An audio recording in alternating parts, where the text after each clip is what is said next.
Some discoveries are made by scientists with satellites. Some are made by archaeologists with brushes. But the biggest secret in modern history, that was found by a man who just wanted to renovate his basement. The year is 1963.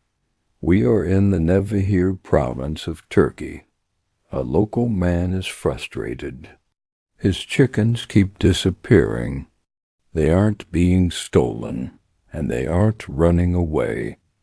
They are walking into a crack in his basement wall and vanishing. Determined to find them, he picks up a sledgehammer. He decides to knock down the wall to see where they are going. He takes a swing. The wall crumbles. But behind it, there isn't just dirt, and there isn't just rock. A cool, stale breeze hits his face. He steps through the hole.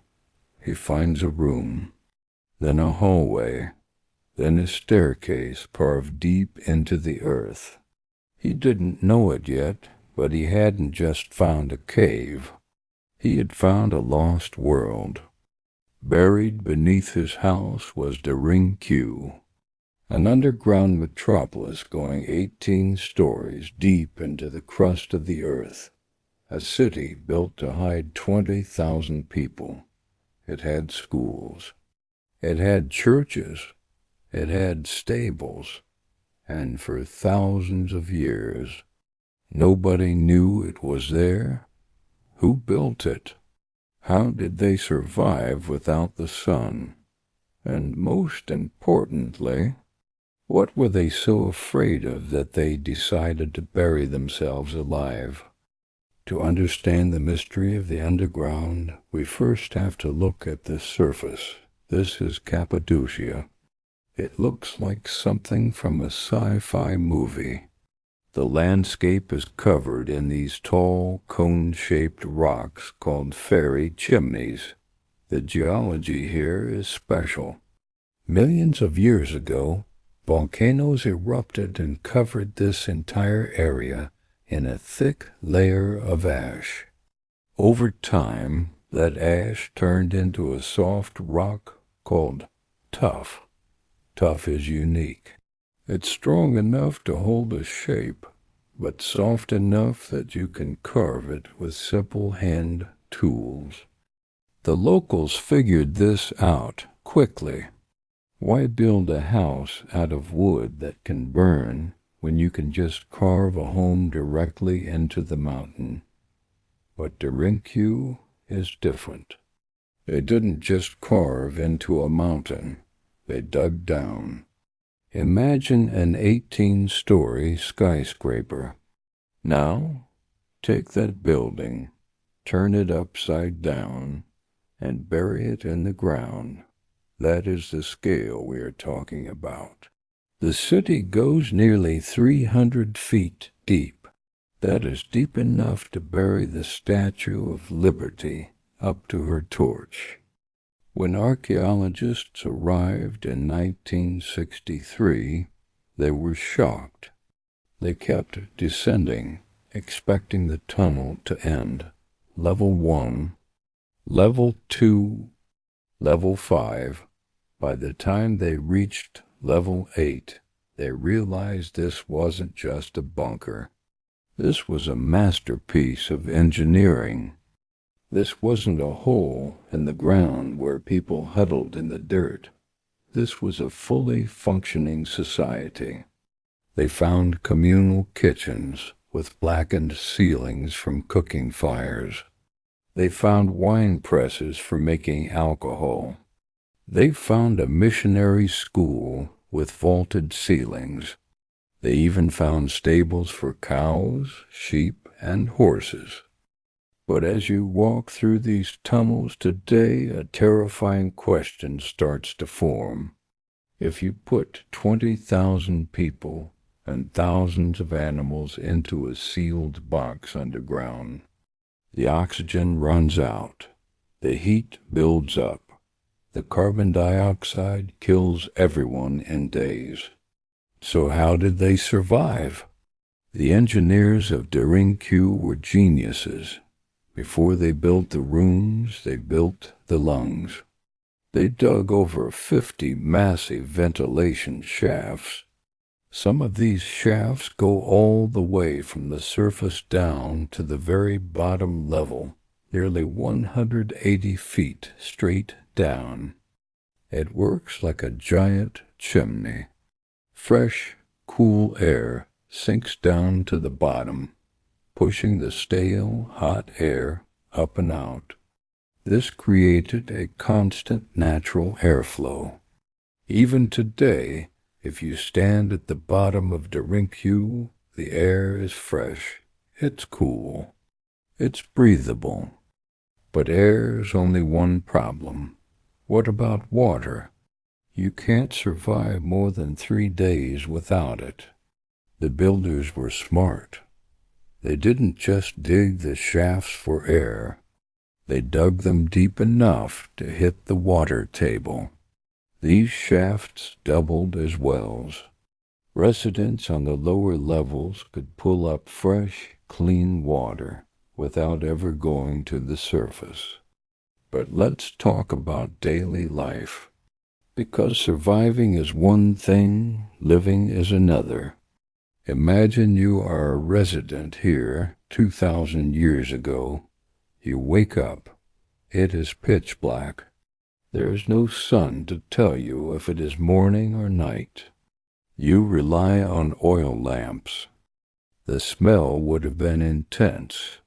Thousands of people. Cooking smells. Animal smells. To manage this, the architects put the animal stables on the very first level, closest to the surface. Why? So the smell of the manure wouldn't drift down into the living quarters, and so the animals were easier to move in and out. And yes, they even solved the bathroom problem. They carved out stone jars and designated waste areas. When the jars were full, they were carried up to the surface or dumped into specific sealed channels. It wasn't luxury, but it was safe. But here's the craziest part. Derinque wasn't alone. In the last few decades, scientists have discovered that there isn't just one underground city. There are over 200 in this region, and they're connected. A tunnel was found running from Derinque to another city called Kemakli. That city is 5 miles away. Imagine that. A 5-mile-long tunnel, dug by hand, deep underground, connecting 2 hidden cities. It was an underground superhighway. This implies that there wasn't just a city down there. There was an entire civilization. But why? Why go to all this effort? Why move 20,000 people into the dark? Why dig through rock until your hands bleed? Humans love the sun, we love the sky. We only go underground when we are being hunted. Derinque wasn't a home, it was a fortress. Historians believe the city was used heavily during the Byzantine era, around the 7th century. This was a time of chaos. The Arab-Byzantine wars were raging. Raiders would sweep across the land, burning villages and taking captives. But when the raiders arrived in Cappadocia, they found ghost towns. The houses were empty. The fires were cold. The people had vanished. They were all right beneath the soldiers' feet. And if the soldiers found the entrance, if they tried to get in, they were walking into a death trap. This is the true genius of Derinque. Separating the levels are massive stone doors. These look like giant millstones. They weigh over 1,000 pounds.